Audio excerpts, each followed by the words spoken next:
extraño también, porque el cerebro es muy complejo, yo les había explicado, es muy complejo, y ese estado extraño que existe es el sueño lúcido, que uno sabe que está durmiendo, pero el cerebro toma conciencia, pero no puede moverse uno, no toma actividad en la actividad motora.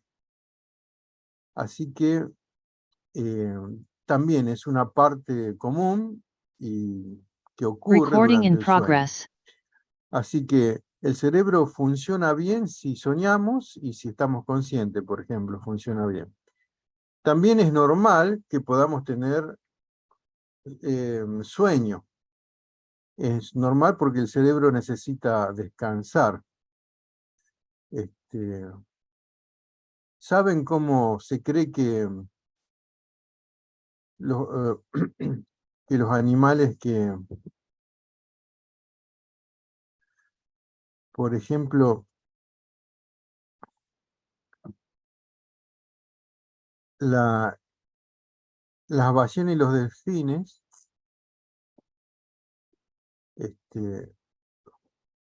son animales que tienen branquias o tienen pulmones? ¿Qué piensan? Pulmones. Ujú, muy bien, tienen pulmones. Entonces son animales que respiran como nosotros. Es más, se piensa que en la evolución ellos salieron y fueron animales terrestres y que después su evolución decidió volver atrás y por eso son animales pulmonados. Y entonces, ¿cómo puede ser que no se ahoguen si viven en el agua?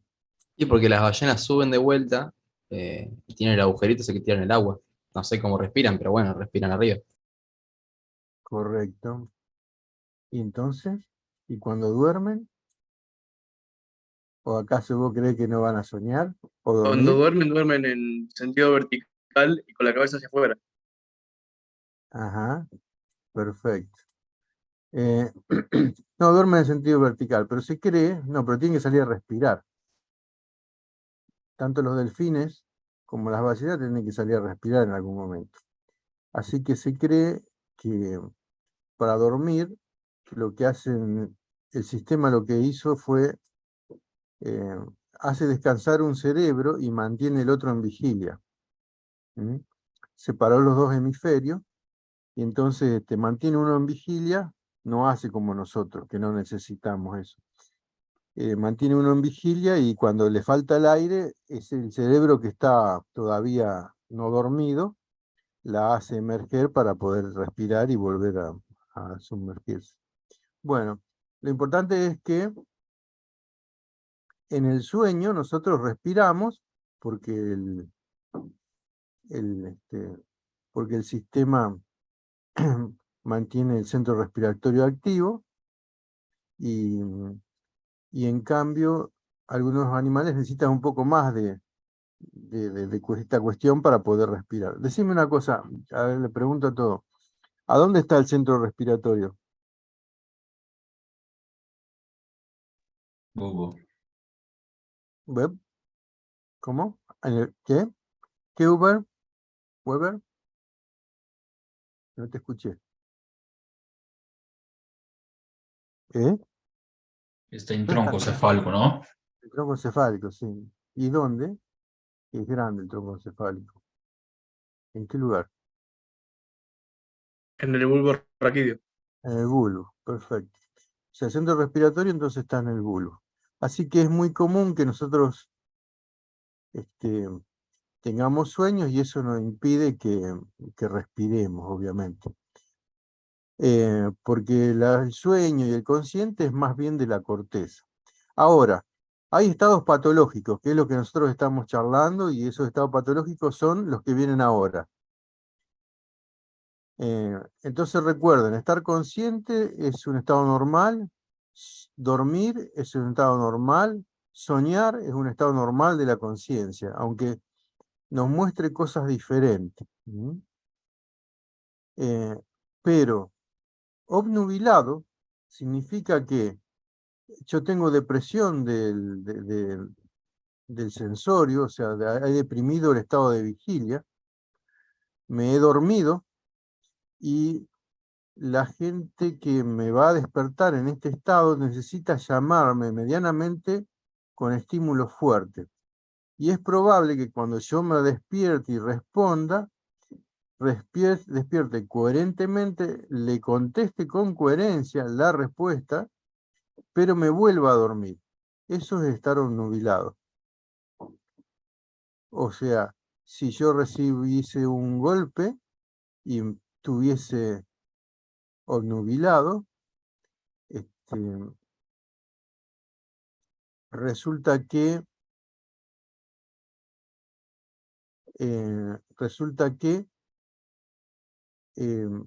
si me llamasen o me pellizcasen, yo me despertaría, le diría, sí, sí, está todo bien, déjame dormir, y me vuelvo a dormir.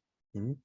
O sea, es como un estado de necesidad del sistema nervioso de dormir. Y se responde con coherencia, cosa que no pasa en el otro estado de estupor.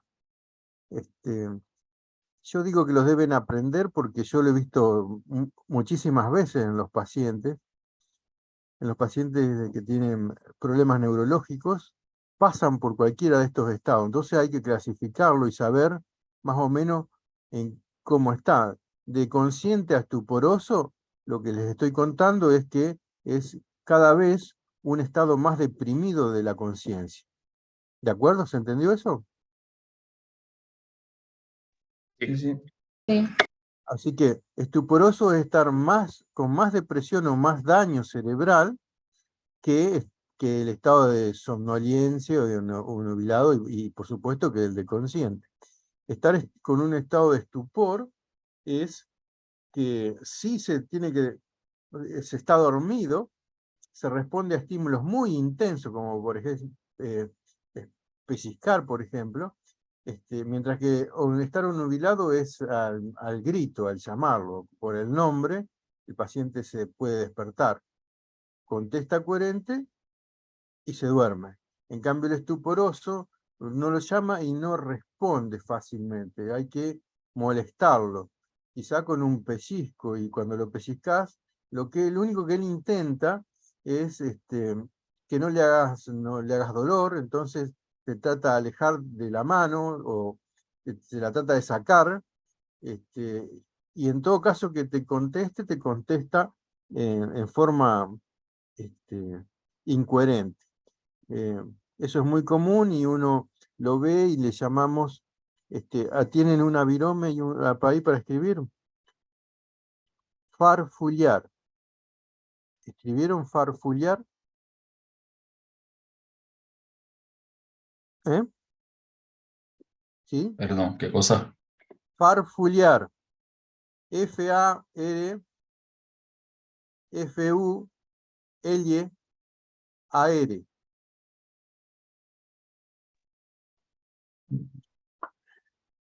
¿Qué sería? Bueno, perfecto. ¿Quién tiene una computadora? Yo ya lo sé. ¿Quién tiene una máquina para preguntarle? Pregúntenle al Google o pregúntenle a la inteligencia artificial. Acá dice, pero no sé si es esto, decir algo muy deprisa y de manera atropellada y confusa. Eso.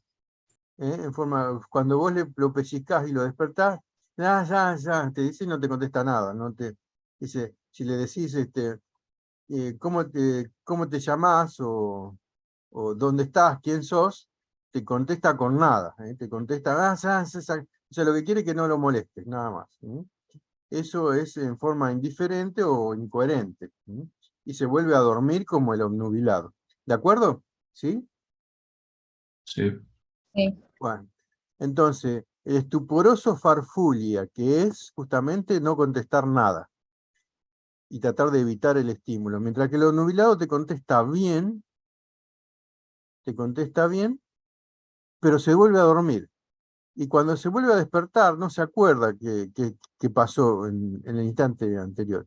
Y yo ya les conté, hubo ese caso de la moto y que preguntaba por la moto y la novia, no me acuerdo cómo Y se llamaba, Candela. Candela. Y la moto y Candela, entonces le decían, está bien, está todo bien, está acá. Y entonces se volvió a dormir y al ratito se despertaba y decía, ¿y la moto y Candela? Y otra vez. Bueno, eso es estar obnubilado. Y estar estuporoso es justamente un estado mucho peor de la conciencia, de estado de deterioro. Y al final de todo viene el coma. Así que ustedes tienen que aprenderse las palabras de estar consciente, que es, dejen de estar de sueño, porque cualquiera sabe lo que es tener sueño, pero estar consciente, estar obnubilado, estar estuporoso y estar en coma. Estar en coma es haber perdido el estado de conciencia, no tener estado de conciencia, no importa cuánto. Puede ser minutos, puede ser días, meses, años. Depende del daño cerebral que haya causado el coma. Por ejemplo, en el boxeador, el coma que le entran después del golpe es un instante. Se cae, queda desmayado ahí en coma y se vuelve a despertar al ratito.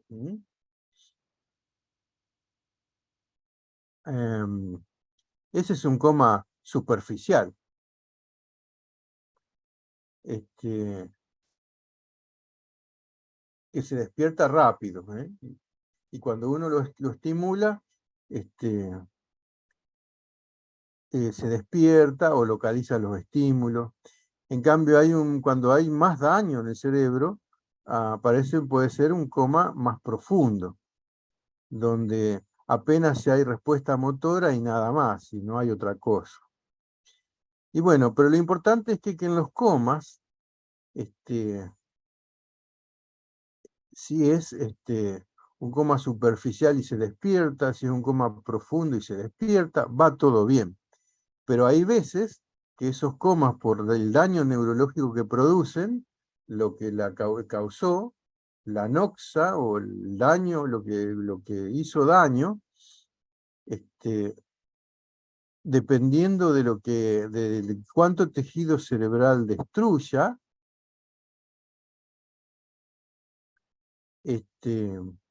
resulta que puede dejar secuelas. Puede dejar secuelas. Por ejemplo, los ACV, los accidentes cerebrovasculares, habitualmente dejan secuelas. Ustedes ven que los pacientes que tienen accidentes cerebrovasculares quedan a veces con una dificultad motora de un brazo o de una pierna, o el labio de la cara, La voz. la voz. Hay algunos le deja secuela, porque depende en qué lugar el daño se hizo, en que ustedes estudiaron el sistema nervioso central, la corteza. No, profe, en el próximo No, parcial. próximo parcial. Bueno, el próximo parcial se lo van a hacer estudiar al sistema nervioso, diciéndole que el sistema nervioso tiene áreas, y esas áreas tienen más neuronas dedicadas a, por ejemplo, a la sensibilidad. Por ejemplo, las neuronas más dedicadas a la sensibilidad están delante de una cisura llamada de Rolando. Y las neuronas motoras están por detrás de esa cisura. Y así le van a ir diciendo, las neuronas de la visión están en la parte posterior del cerebro, en los lóbulos occipitales. Y así les van a ir diciendo que el cerebro tiene grupos de neuronas dedicadas a alguna cosa sensorial o motora. Y eso va a ser cierto. Ahora, llévense como concepto que si bien eso es cierto, no lo es tanto, que el cerebro es muy complejo y que más bien el cerebro lo que hace es integrar a todas las neuronas. Él no trabaja solo con un área, trabaja con la integración de todas las áreas.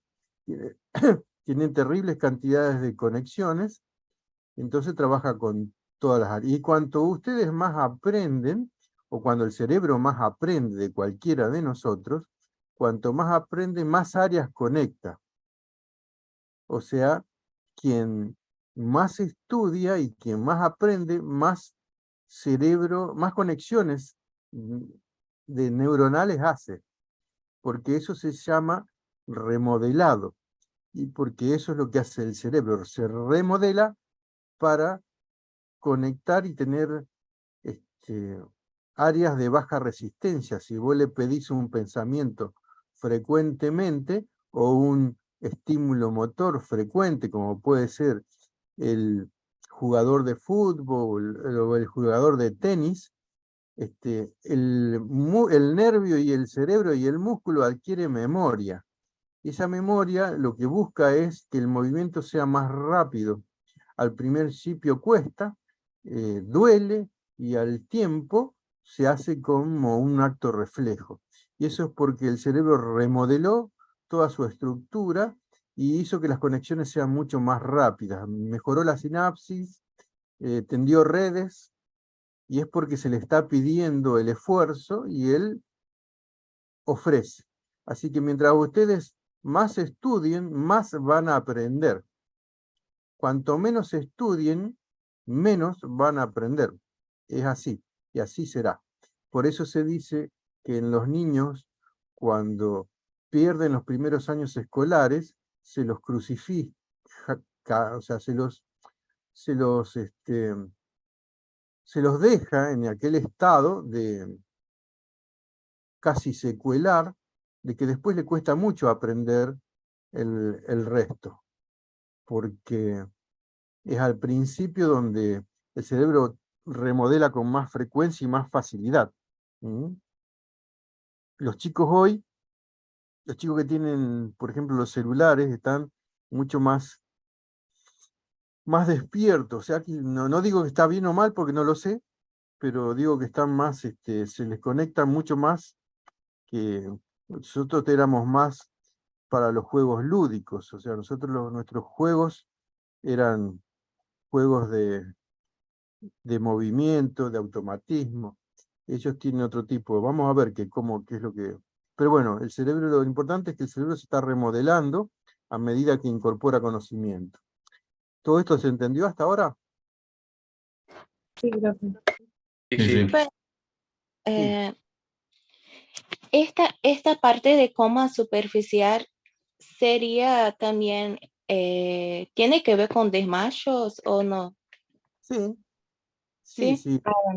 Vale, el desmayo es un tipo de coma, pero si cuando vos, o sea, cuando vos te desmayás, habitualmente, o sea, es diferente la etiología del desmayo. O sea, o el desmayo de un boxeador, ¿por qué creen ustedes que es?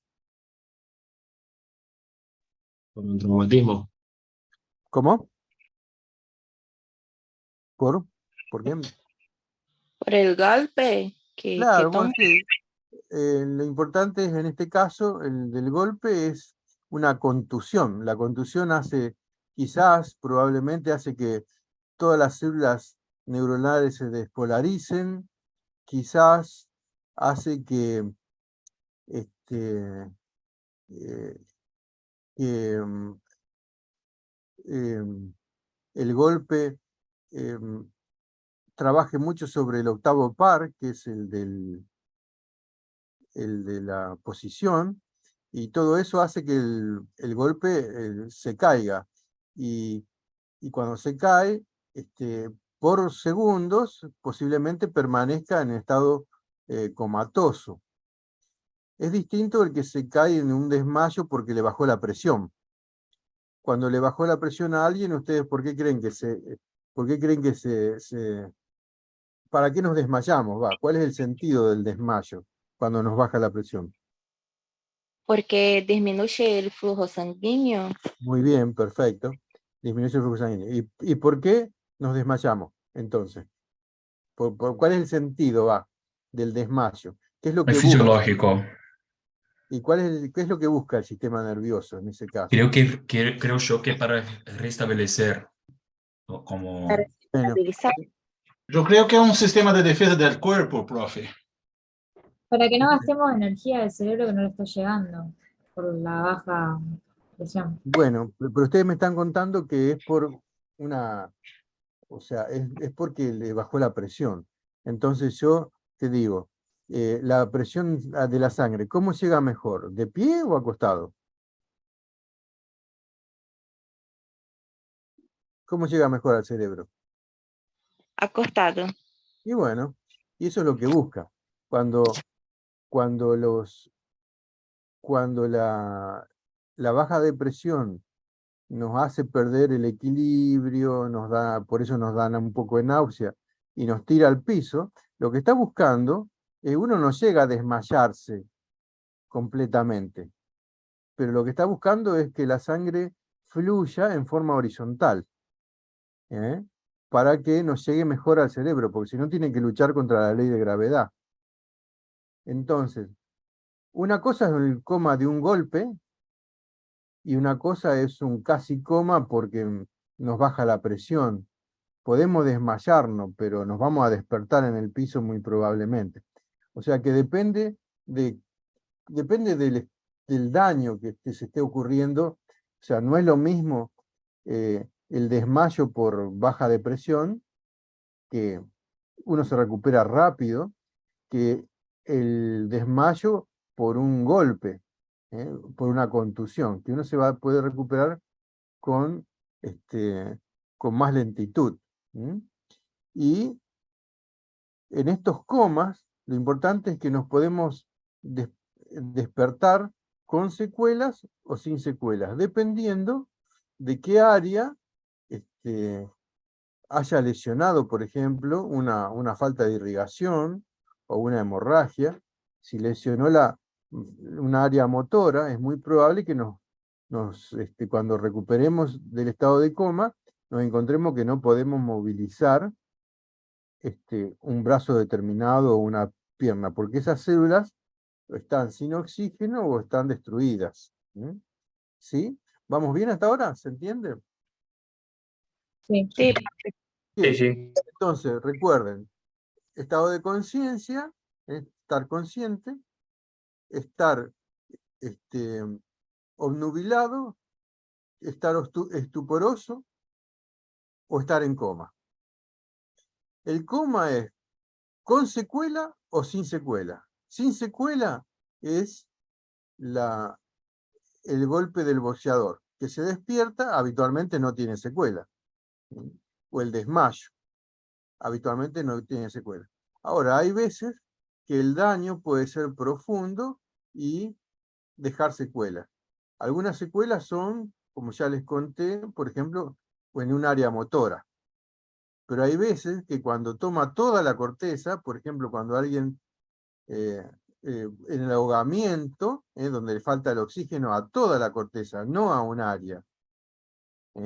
Cuando hay una hemorragia o cuando hay una isquemia, se tapa una arteria localizada en un determinado lugar.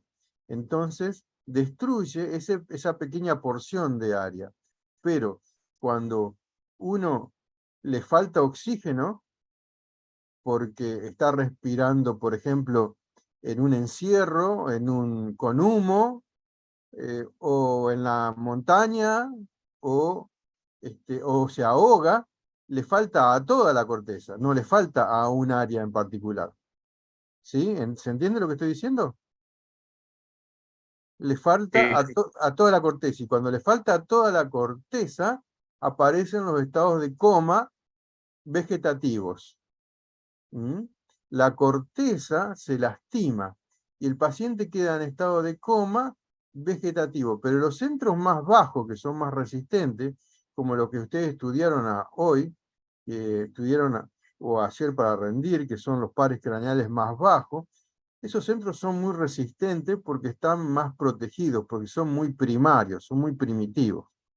En cambio, la corteza es de ahora. La corteza es del sapiens sapiens. Es más bien del Homo sapiens, sobre todo, y vino antes con el hombre de Cro-Magnon y antes con los hombres que le precedieron al sapiens sapiens, pero la corteza es de ahora, es apenas si tiene algunos millones de años la corteza cerebral del humano. El resto siempre estuvo. Lo que traemos de antes lo traemos desde la época de los reptiles. Quiere decir que el tallo encefálico y los pares craneales son resistentes y aguantan, pero la corteza consume mucho oxígeno y consume mucho azúcar.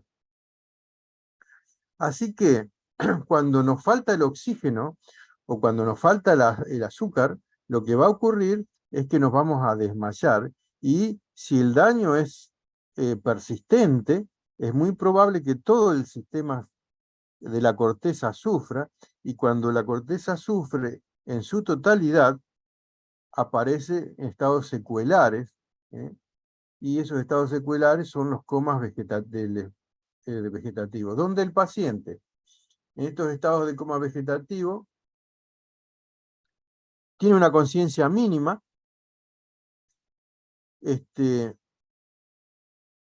pero conserva los centros bajos. El hipotálamo, ¿qué tiene como centro bajo? A ver, ¿qué centro tiene el hipotálamo? Que ustedes sepan. Ah, no lo vieron todavía. Bueno, el hipotálamo tiene el centro termorregulador. ¿Sí? ¿Todos escucharon? Sí. Sí, profe. Nuestra temperatura es de 37 grados. Se mantiene a 37 grados porque hay un centro en el hipotálamo que la mantiene a 37 grados.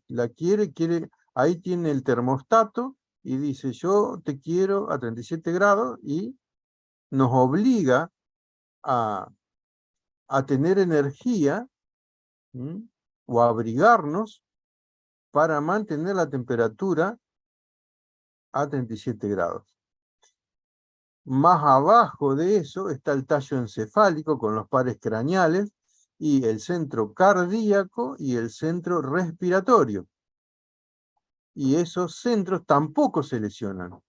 Quiere decir que el paciente puede respirar, el paciente puede mantener la temperatura, el paciente puede mantener la frecuencia cardíaca. Sin embargo, no tiene conciencia o tiene una conciencia mínima de su entorno. Y eso es el estado vegetativo. A veces puede sonreír, puede toser, puede tragar, pero no llega mucho más lejos que eso. Así que es un paciente, los que están en coma vegetativo, que habitualmente se lo tiene que sostener. Se lo tiene que sostener con soporte. Tenemos que ponerle una sonda y pasarle alimento. Si no puede tragar, le vamos a tener que alimentar por sonda. Si no pide para orinar, le vamos a tener que poner una sonda vesical. Como no pide para ir de cuerpo, vamos a tener que cambiarlo cada vez que se va de cuerpo. O sea, eso es el estado de coma vegetativo. Es más que nada la corteza lesionada con los centros más bajos todavía activos. Los centros más bajos, reflejos, están activos, pero la corteza, que es la que nos lleva al primer estado, que es el que nosotros necesitamos para el consciente, no llega. No llega a alcanzar. ¿Estamos de acuerdo hasta ahí? Sí. Sí. Entonces, vuelvo. Consciente, obnubilado, estuporoso, coma. El coma puede recuperarse con secuelas. A veces no lo hace, a veces queda con secuela y queda en estado de coma vegetativo, persistente.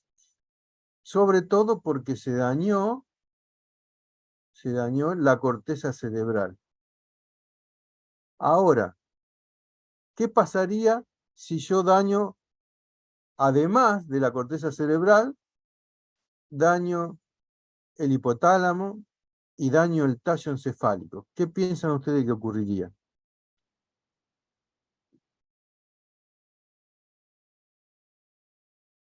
Probablemente la muerte. Correcto. ¿Por qué?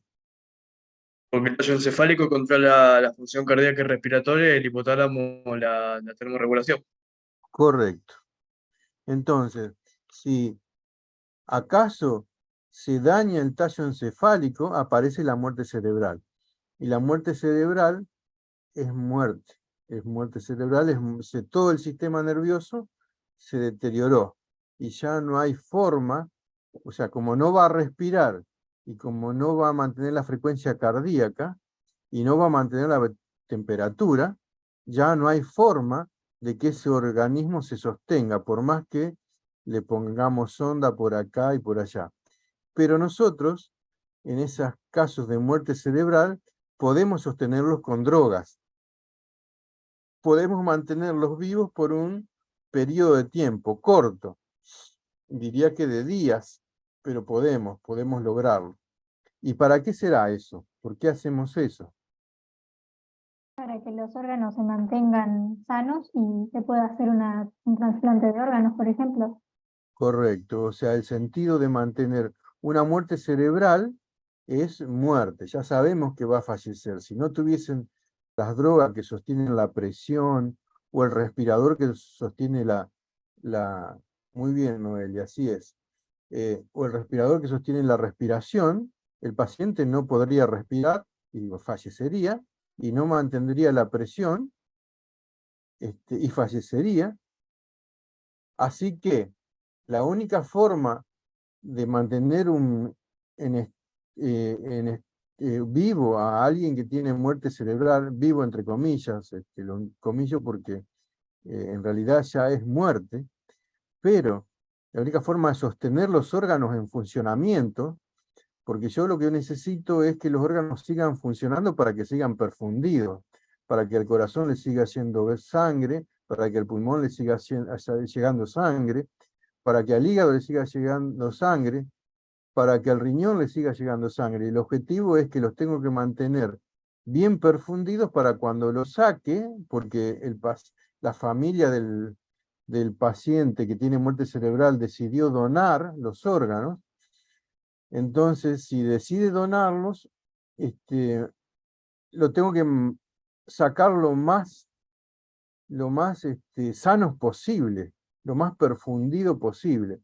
Y para eso existen medicamentos y drogas que usamos nosotros, sobre esto en un paciente que queda en la unidad de terapia intensiva, por supuesto.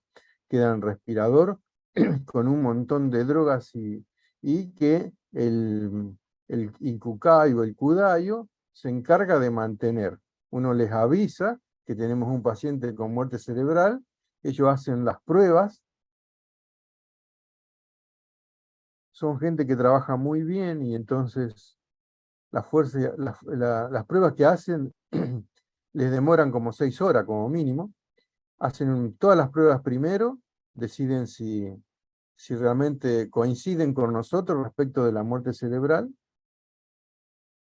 Todo esto es un reaseguro. A ver, lo primero es que cuando nosotros detectamos una muerte cerebral, que el médico de terapia es el que la detecta, le avisa a su jefatura y le dice que tiene un paciente con muerte cerebral. La jefatura le avisa al director médico del hospital y el hospital sabe que probablemente va a haber un movimiento de ablación para donación. se llama al Cudayo, por ley se debe llamar al Cudayo y o al Incucay, que es lo mismo. Ellos vienen, miran si lo que nosotros tenemos que avisarle a nuestro neurólogo del hospital, a nuestro neurólogo referente que está de guardia, o que es el médico del paciente, el neurólogo. Hay que avisarle, ellos vienen, comprueban si lo que nosotros decimos es verdad. Después vienen los del Cudayo y comprueban si lo que decimos es verdad. Y si lo que decimos es verdad, hacen un montón de pruebas para definir que es cierto. Esperan 6 horas en que hay que sostener al paciente en esta situación y vuelven a hacerla. Y una vez que la vuelven a hacer y por segunda vez le dan datos de que hay muerte cerebral, o sea, por ejemplo, primero, no tienen que encontrar ningún par craneano activo, ninguno. No tienen que encontrar en el tallo encefálico el centro respiratorio activo. Y ellos, todos hacemos esas pruebas y definimos si los pares craneales están activos o no están activos. Si encontramos que no están activos, o sea, primeramente los médicos de terapia definimos eso, no están activos, decimos, mira, creo que hay muerte cerebral, y ellos vuelven a repetir todas las pruebas.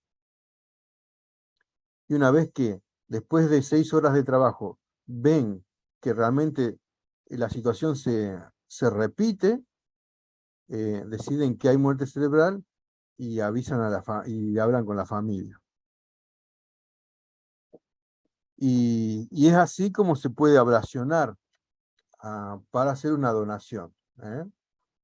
Así que, para dejarles esto lo más claro posible, la muerte cerebral es la pérdida absoluta y permanente de todas las funciones integradas de la corteza, del sistema límbico, del diencéfalo. El sistema límbico es un lugar donde está el centro de la temperatura. El diencéfalo es la parte superior del tallo encefálico y el resto del tallo encefálico. Todo el tallo encefálico, todo ha muerto. Y cuando eso ocurre y tenemos evidencia de eso, no hay vuelta atrás y sabemos que de ese lugar no se va a regresar. Así que ahí se decreta la muerte neurológica o la muerte cerebral. Y es ahí cuando se empieza a hacer el resto que ya les conté. Y bueno, aquí tienen lo que se llama un tal Paul MacLean, definió este estado cerebral de la muerte cerebral, que este es el tallo encefálico, protuberancia y bulbo, y el mesencéfalo acá. Este es el sistema límbico, el giro cerebral, el tálamo, el hipotálamo, la amígdala, el hipocampo, el tallo, ya lo van a estudiar. Y esta es la corteza, con sus áreas, con sus lóbulos. El lóbulo frontal, el lóbulo occipital, y lo mismo, un poco lo mismo que lo que estudiaron en los huesos del cráneo, se repite en la corteza.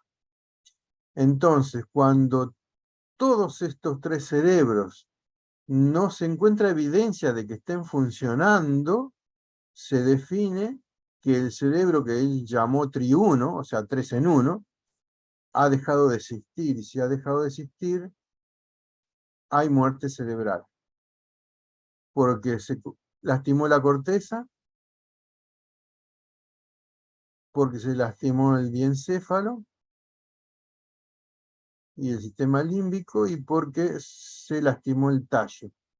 Y cuando todos estos 3 lugares están deteriorados y no funcionan, realmente aparecen un montón de signos que buscamos, y esos signos nos definen la muerte cerebral. antes de toda esta historia, nosotros los estudiamos al sistema nervioso con esto. Las luces para ver la respuesta pupilares, por ejemplo, el algodón o la punta de esta para saber si pincha o toca, el martillo para saber los reflejos, el bajalengua que es para, por ejemplo, si yo les digo quinto par, eso para que ustedes puedan asociar la cosa clínica a la cosa, a lo que están estudiando. Yo les digo quinto par, ¿para qué me servirá el bajalengua?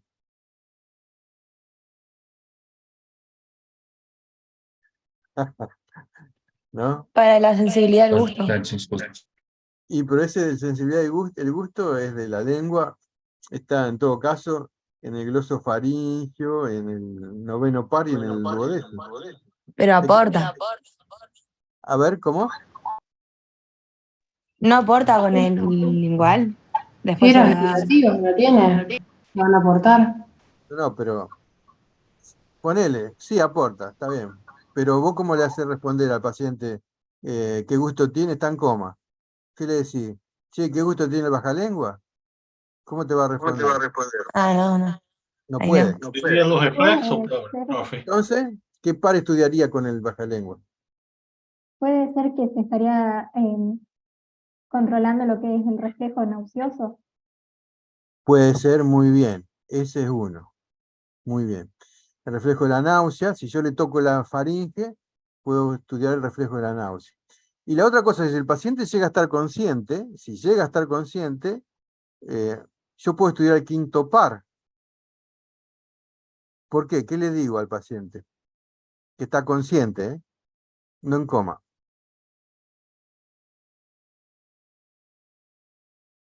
Le digo que lo muerda. ¿Quién inervaba Sí, el...? así es. Claro. ¿Qué nervio inervaba a qué músculo?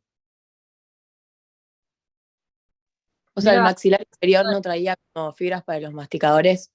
Claro, los maceteros. Los maceteros Claro. pterygoideos los inerva el quinto par, ¿puede ser? ¿Sí? Bueno, entonces yo le La digo, rama maxilar inferior, claro, del quinto par. perfecto, perfecto. Entonces yo le digo, mordé, y si me muerde y me sostiene la mordida, porque tiene fuerza en ese quinto par, está funcionando al menos la parte motora. ¿Y qué más del quinto par puedo estudiar? Con el algodón aquel, con esto, con el algodón. ¿Qué puedo estudiar?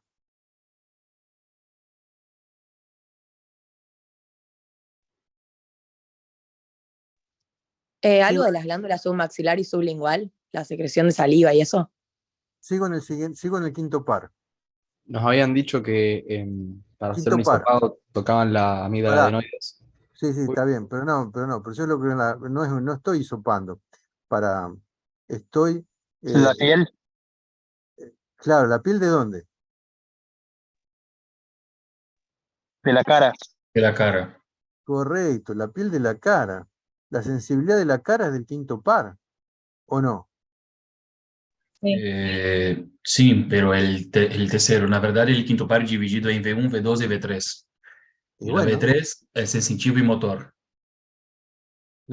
para que no te entiendo. ¿Qué me estás diciendo? Show Weber.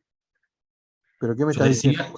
decía que el quinto par divide en V1, que es oftálmico, V2, que sería maxilar superior, y V3, que es sensitivo y motor. Una fibra motora acompaña este V3. Y sería maxilar inferior. Bueno, sí, ok. Pero la sensibilidad, ¿quién te la da? Sería a partir de este. O sea, la sensibilidad de la cara te la da el quinto par, la Sí, el quinto par. parte sensitiva. Tenés uno que se llama, tenés el quinto par, vos tocas la cara, a ver, pará, yo voy a ver si dejo de compartir y vuelvo a compartir otra cosa. Para ver, compartir pantalla, a ver si lo puedo. ¿Esto se está viendo o no? No, profe. No. Bien, perfecto. Vamos de nuevo. A ver. ¿Ahora? Sí. Bien.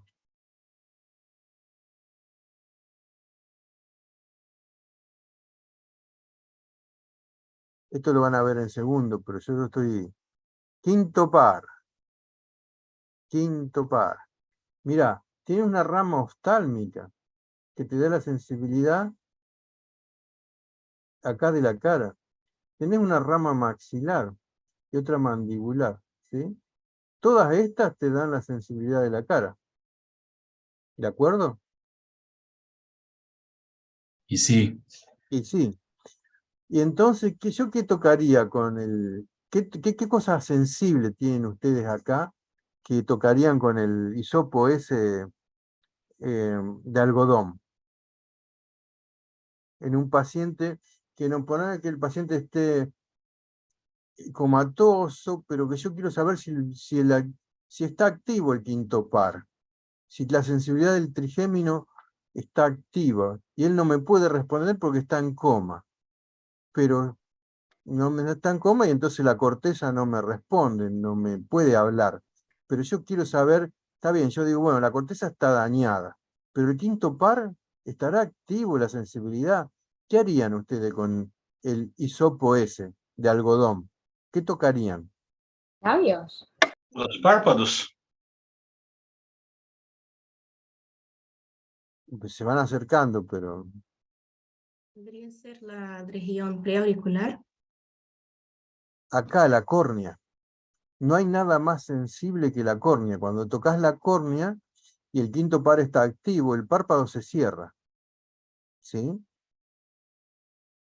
Cuando vos tocas imagínense que a ustedes con solo el viento les hace cerrar el párpado. Solo el viento. Si ustedes reciben viento en la cara, el párpado se cierra. Imagínense la sensibilidad que tiene la córnea. Es más, cualquiera de nosotros sabe la sensibilidad que tiene la córnea. Cuando se nos mete una basurita, nos vuelve loco. Bueno, entonces, tocas con el algodón la córnea y si el párpado se cierra, vos ya estás sabiendo que el quinto par tiene actividad. ¿De acuerdo? ¿Se entendió eso? sí, yo no sabía. Muy bien, No, no genial. importa. Ya sé que no saben, no importa. Yo Profe, pregunto, con la luz. yo pregunto para hacerlos razonar y para ver que tiene un Claro. sentido lo que estudian. Cuando ustedes estudian la rama del quinto par, y dicen, ¿para qué me va a servir esto? Y te va a servir porque el anestesista lo usa todos los días. El anestesista cuando hace anestesia se fija la profundidad de la depresión neurológica que produce la anestesia con el quinto par, con la córnea. Le toca la córnea con un algodón y sabe qué profundidad de anestesia tiene. Si el párpado no se cierra, ¿qué piensa el anestesista? ¿Que dio mucha o que dio poca? El párpado no se cierra. Bueno, que está Que tiene lesionado. mucha anestesia. Que produjo, claro, sabe que tiene que volver para atrás, que tiene que despertarlo un poco, porque él lo que va a buscar es que el reflejo corneano esté,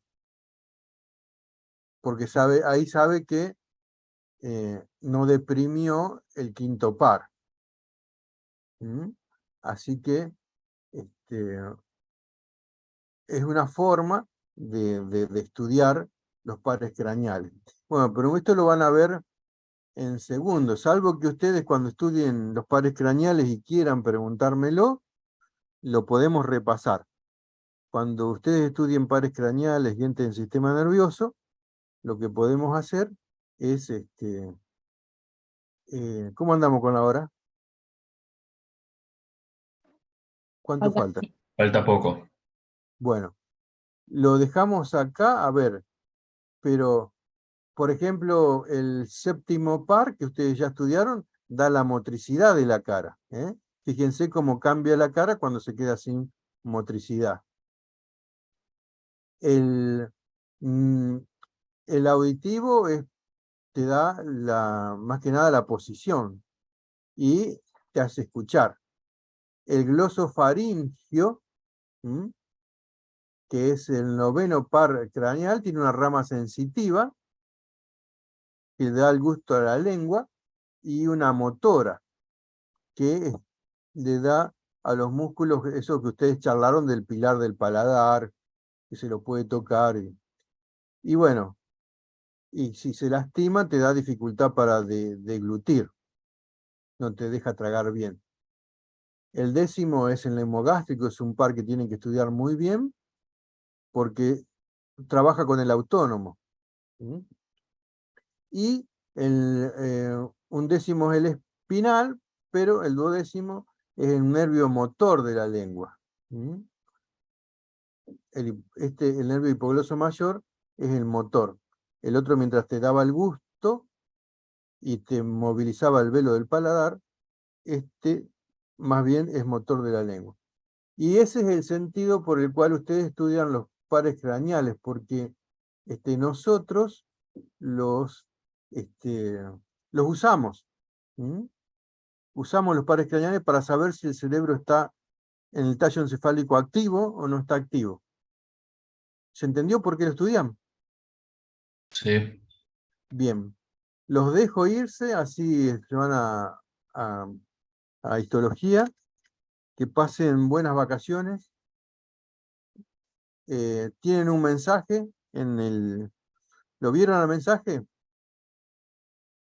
Sí, Sí, yo profe. pregunto eso. Bueno, tienen un mensaje en COS. En la... En anuncios, ¿no? Sí, es lo que dijiste de anuncios. ¿Cómo? Lo que dijiste de que veamos en anuncios, en la plataforma. Sí, exactamente, sí. Que la comisión de PH1 a la siguiente. ¿Ok? Bueno, chicos, buenas vacaciones. La pasen muy bien. Igualmente, profe, nos vemos. Igualmente, gracias, profe. Igualmente. Gracias, doctor. Gracias, profe. Chao, chao.